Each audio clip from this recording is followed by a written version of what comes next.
Hey, Alex for Visordown.com here, and today I'm going to quite literally run you through the new 2022 Honda CB500X. So now that the full review is live on our site, I thought it would be nice to quickly cover what's new on the A2 Adventurer from Honda.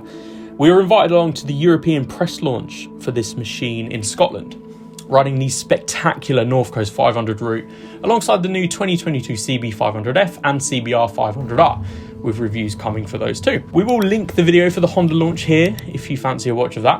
And if you're planning your future tours, the NC500 is touted as one of the best road trips in the world, and I can highly recommend it. Anyway, back to the topic at hand. Let's go over the 7 things you need to know about this new 2022 Honda CB500X. First up, upgrades. So number 1 is the engine. It's the same 471cc parallel twin here as on the older models and the other 2 that we were trying on this trip. And that makes it A2 compliant out of the box with 47 brake horsepower at 8,600 revs and 43 newton meters or 41 foot-pounds at 6.5k revs. New on the 2022 model is tweaked fuel injection settings, giving a smoother and stronger power delivery in the low to mid revs. It was very, very nice to see this because the 2021 model was a little bit twitchy, but this was smooth as anything. Now, being a mid-capacity bike as well, it does benefit from frugal running costs too. It was literally sipping at petrol and easily returning an indicated 75 to 85 miles per gallon figure with our normal spirited riding, and we were not hanging about. Number 2, a new front end. So on this new 2022 model is practically an entirely new front end with new longer travel 41mm Showa separate function big piston forks from the CB650R, twin Nissin axially mounted discs and a bigger 19-inch front wheel. The front wheel spindle and hub has also been offset forward slightly. And collectively put those all together, and the new ride quality of this new model is superb. It's easygoing and confidence inspiring, with the upgraded components really contributing to superb cornering ability. It's nigh on perfect for the varying NC500 roads.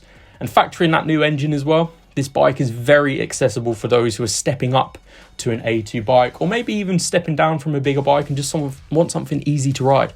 This does tick both of those boxes.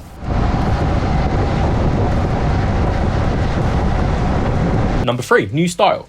Of course, a new bike has to have a new style. Now, this isn't revolutionary, mind. You can still clearly see the CB500X DNA here, and we are riding the Pearl Organic Green colorway, which is new for 2022.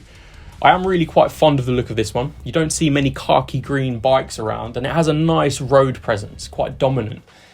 There's also the new LED light setup, which contributes to that, with the always-on indicator lights, and that gives you greater visibility and illuminating the road in front of you. It's all quite impressive. Number 4, lighter components. Now, Honda has been quite conscious of reducing weight around the bike, and they told us that there's a lighter swing arm, lighter rims from lighter spokes, and a lighter radiator, all reducing fractions of weight in the right places without sacrificing performance. The listed weight is still 199 kilograms, mind, and that's in fact 2 kilograms up from the previous model. But it's just as easy to maneuver around. It's got a slim seat too, and even midgets like Toad can get their feet on the ground, which is always good.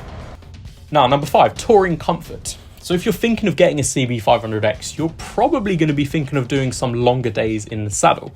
For me, sitting at around 6'3"-ish, the 830mm seat was very comfortable, with a dominant riding position from the wide bars, upright seating position, and just generally a nice, comfortable place to be. There is an adjustable screen if you have tools handy, and it is a pleasure to ride for long distances. Factor in the miles per gallon figure and you'll be getting a decent range here, around 300 miles or so from the 17.5 litre tank. If you're going to be doing the NC500 in 3 days, you're going to be doing a lot of miles, and this is a good place to be. I had no real complaints on this, other than maybe a bit of cramped leg sometimes, but that's pretty normal, par for the course stuff for me riding bikes. To be fair, I really looked forward to my stints on the CB500X, and that says a lot to me. Now, number 6, negatives. Although this does bring a few negatives to the table which are worth knowing about. The dash is a simplistic LCD unit with no phone integration as standard. There's no rider mode adjustability, there's no traction control settings or ABS adjustments here. So it's all pretty much, you get what you're given. Plus, you've got to think that the heated grips, centre stands, knuckle guards and 12-volt socket all sit in the accessories catalogue with other touring essentials. Of course, you can easily put these on, but it does then increase the price tag, and that's number 7, the price. Our last point here is going to be that the price is yet to be confirmed, but we're expecting it to be around £6,249 to around 6,400. It's yet to be confirmed, but we're told it's going to be somewhere in that sort of region. And considering what you get for the money here with all of the upgrades, it's pretty substantial for the price. So the verdict, I mean, what a lovely little adventure tourer here. To sum it up in a few words, great fun, versatile and comfortable. So that was 7 things you should know about the CB500X. I would certainly recommend to test ride one of these if you can. It's very surprising what a 500cc can do. If you want to know the full ins and outs, head over to Visordown.com for my review. And if you want more NC500 greatness, check out the video linked here.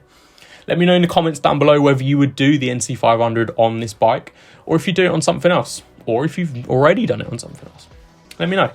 Cheers for watching. We'll see you on the next one. Hope you enjoyed it. Ciao.